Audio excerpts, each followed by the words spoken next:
Un stade transformé en cimetière durant le siège de Sarajevo.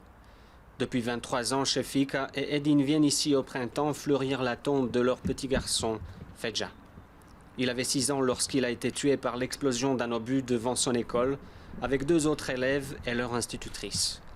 Pour ses parents, le responsable de ce drame s'appelle Radovan Karadžić. Nous espérons que les juges auront enfin le courage de faire ce qui est juste en condamnant le plus notoire des criminels de guerre des Balkans, ainsi que Mladić. Nous espérons qu'il sera condamné à perpétuité parce qu'une peine plus sévère n'existe pas à La Haye.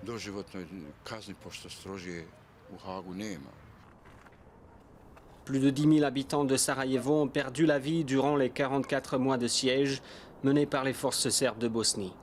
Parmi eux, 1500 enfants font partie des victimes, pour la plupart fauchés lorsqu'ils quittaient leur abri.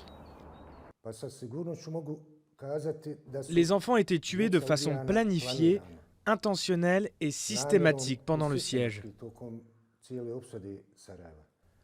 Il y a des cas où 3, 4, 6 enfants ont été tués pendant qu'ils jouaient.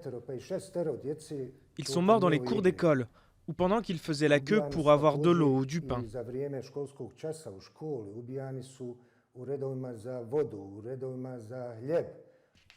Dario, le fils de Ana Dlouhi, a perdu la vie au cours du dernier massacre commis durant le siège, fauché par des éclats d'obus à l'entrée du marché de Markale le 28 août 1995.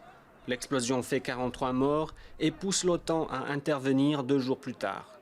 2 jours trop tard pour Dario. C'était terrifiant. Pendant que les autres se réjouissaient, je pleurais, nuit et jour. Pendant 6 mois, je n'ai pas pu ranger la couverture dans laquelle il s'était réveillé ce matin-là. Je respirais son odeur tous les jours, je ne voulais pas la laver. 20 ans plus tard, douleur et amertume habitent désormais les parents des enfants tués à Sarajevo. Ils attendent avec angoisse le verdict du tribunal de La Haye qui se prononce jeudi contre l'ancien dirigeant politique des Serbes de Bosnie, Radovan Karadžić.